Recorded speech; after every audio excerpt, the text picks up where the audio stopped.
இன்னைக்கு பாருங்க, காவல்துறை எஸ்எஸ்ஐ, கடைசியாக அதை முடிச்சுக்கிறேங்க ஐயா, உங்கள் பகுதியில் தான் பொள்ளாச்சி பக்கத்தில் ஒரு காவல்துறையினுடைய ஸ்பெஷல் சப் இன்ஸ்பெக்டரை வெட்டி கொண்டிருக்கிறாங்க. உங்கள் ஊர், உங்கள் பகுதி குடிமங்கலத்து பக்கத்தில் அவருடைய கிராமம். அவர் இன்னைக்கு தான் இப்போ தான் மின்மயானத்தில் 7 மணிக்கு அவருடைய பூத உடலை எரித்து கொண்டிருக்கின்றார். அதை யோசிச்சு பாருங்க ஐயா. இன்னைக்கு ஒரே நிமிஷம் நம்ம யோசிச்சு பார்ப்போம். காவல்துறையை திட்டுறது நமக்கு ஒரு நிமிஷம் தான். காவல்துறைன்னா அப்படித்தாங்க, எல்லாரும் லஞ்சம் வாங்குவானுங்க, சிம்பிளா நம்ம சொல்லிட்டு போயிடும் டீ கடையில். ஆனா இந்த காவல்துறை அதிகாரி வயதானவர், 57 58 வயசு இருக்கக்கூடியவர், இரவு ரோந்து பணியில் இருக்கார். தோட்டத்தில் யாரோ 2 பேர் குடிச்சிட்டு சண்டை போட்டுக்கிறாங்க. அது கண்ட்ரோல் ரூமுக்கு மெசேஜ் போகுது. அவங்க ஒயர்லெஸ்ல சொல்றாங்க, பக்கத்தில் யாருப்பா இருப்பீங்கன்னு கேட்பாங்க கண்ட்ரோல் ரூம்ல. ஐயா நான் தாங்க ஐயா பக்கத்தில் இருக்கிறேன், என்ன ரோந்து வண்டியில் இருக்கேன்னு. 2 வீலரில் இருக்கிறாரு. அண்ணே போய் தோட்டத்தில் என்னன்னு போய் பாருங்கண்ணே அப்படிங்கிறாங்க. வண்டி எடுத்துட்டு தோட்டத்துக்குள்ள வர்றாரு. இப்படிதான் நடக்கும். இதுதான் ஒரு இயற்கையாக நடக்கக்கூடிய விஷயம். 2 பேரும் சண்டை போடுறாங்க. ஏன்னு கேட்குறீங்க? அருவாள் வச்சிருக்கிறாங்க. பையன் அப்பா ஆல்ரெடி தலையை வெட்டி தலையில் ரத்தம் வந்துகிட்டு இருக்கு. காவல்துறை அதிகாரி போய் கேட்கிறாரு, எதுக்கு வெட்டினீங்கன்னு.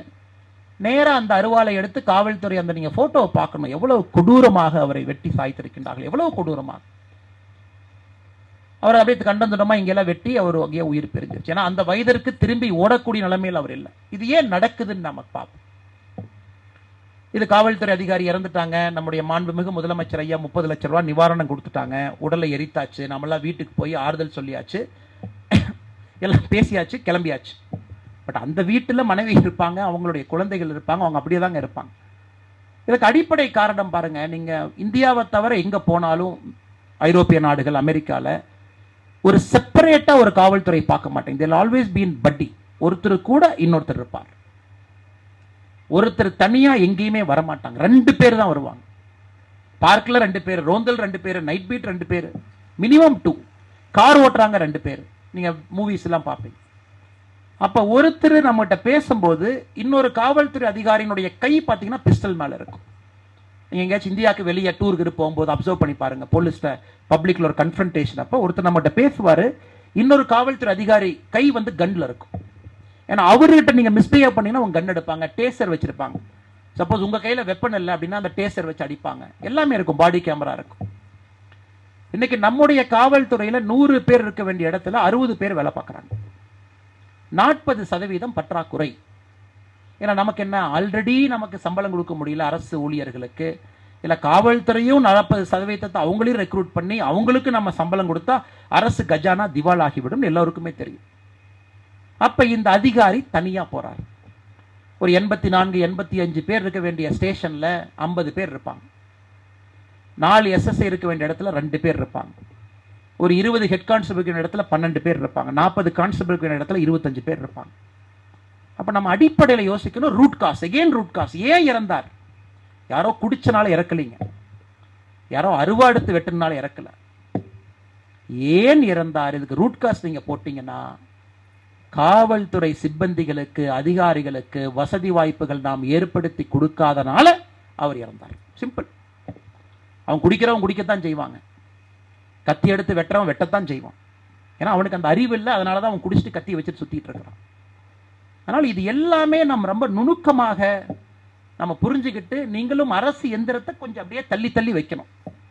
ஏன்னா அரசு சொல்றதை மட்டும் நம்ம கேட்காம, உங்களுக்கு ஒரு பெரிய கடமை இருக்கு, அரசு இயந்திரத்தை அப்படியே தள்ளி வைக்கணும். ஏன் காவல்துறைக்கு வந்து நீங்க 40% வேகன்சி வச்சிருக்கிறீங்க? ஜெர்மனியில நான் அதுக்கு முன்னாடி ட்ரைனிங் போகும்போது பார்த்துருக்காங்க. 8 மணி நேரம் ஷிஃப்ட் முடிஞ்சா 8 மணி நேரம் அப்படியே வண்டி எடுத்துட்டு கிளம்பிடுவார். 8 மணி நேரத்துக்கு மேல ஒரு நிமிஷம் வேலை பார்க்க மாட்டாங்க. ஆனா இங்கே நம்முடைய காவல்துறை அதிகாரிகள் சிப்பந்திகள் எவ்வளவு நேரங்க? 15 மணி நேரம், 16 மணி நேரம், 17 மணி நேரம், 18 மணி நேரம்.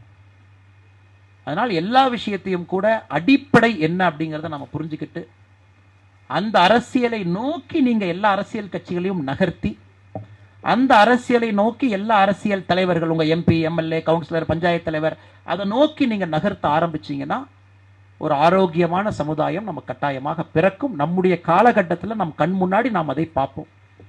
அதனால் அந்த உயிர் பிரிந்த, நம்மை விட்டு பிரிந்திருக்கக்கூடிய அந்த ஸ்பெஷல் சப் இன்ஸ்பெக்டர் அவர்களுக்கும் என்னுடைய நெஞ்சார்ந்த அஞ்சலி இந்த நேரத்தில் நான் உங்க ஊருக்கு, உங்க மண்ணுக்கு வந்திருக்கின்ற காரணத்தினால அவருக்கும் இந்த நேரத்தில் செலுத்தி, காரணம் நமக்காக பாடுபட்டவர். அவர் வேலையே நம்மை பாதுகாத்துக் கொள்வது மட்டும்தான், நம்ம குழந்தைகளை பாதுகாத்துக்கிறது. ரோட்டில் நம்ம போகும்போது அவருக்கு தூக்கம் இருக்கா, அவருக்கு தீபாவளி இருக்கா, அவருக்கு பொங்கல் இருக்கான்னு. அதனால் என்னுடைய அன்பான வேண்டுகோள், எங்க நம்ம செய்யறாங்களோ இல்லையோ பொள்ளாச்சியை நீங்க அதை ஆரம்பிங்க. ரோட்டரி லைன் சேர்ந்து ஒரு மணியை கலெக்ட் பண்ணி மக்கள்கிட்ட, அந்த காவல்துறை அதிகாரி வீட்டுக்கு போங்க, அந்த குழந்தையினுடைய லைஃப் டைம் எஜுகேஷன் எக்ஸ்பென்ஸை நீங்க ஏத்து. லைஃப் டைம் எக்ஸ்பென்ஸ் இங்க இருக்கக்கூடிய லைன்ஸ் ரோட்டரி நீங்களாம் மனசு வச்சு சேர்ந்தீங்கன்னா, அது தமிழ்நாட்டில் இருக்கக்கூடிய எல்லா காவல்துறை அதிகாரிக்கும் காவல்துறை சிப்பந்திக்கும் பொள்ளாச்சி உறக்க சொல்லட்டும், எங்களை காப்பவர்களை நாங்கள் காப்போம் அப்படின்னு நம்ம உறக்க நீங்க இங்கிருந்து ஒரு மெசேஜ் கொடுத்தீங்கன்னா, தமிழ்நாட்டில் இருக்கிற பட்டி தொட்டி எல்லாம் அது நிச்சயமாக செல்லும். அது எங்க செய்யறாங்களோ பொள்ளாச்சி நீங்க செஞ்சு காட்டிடுவீங்க.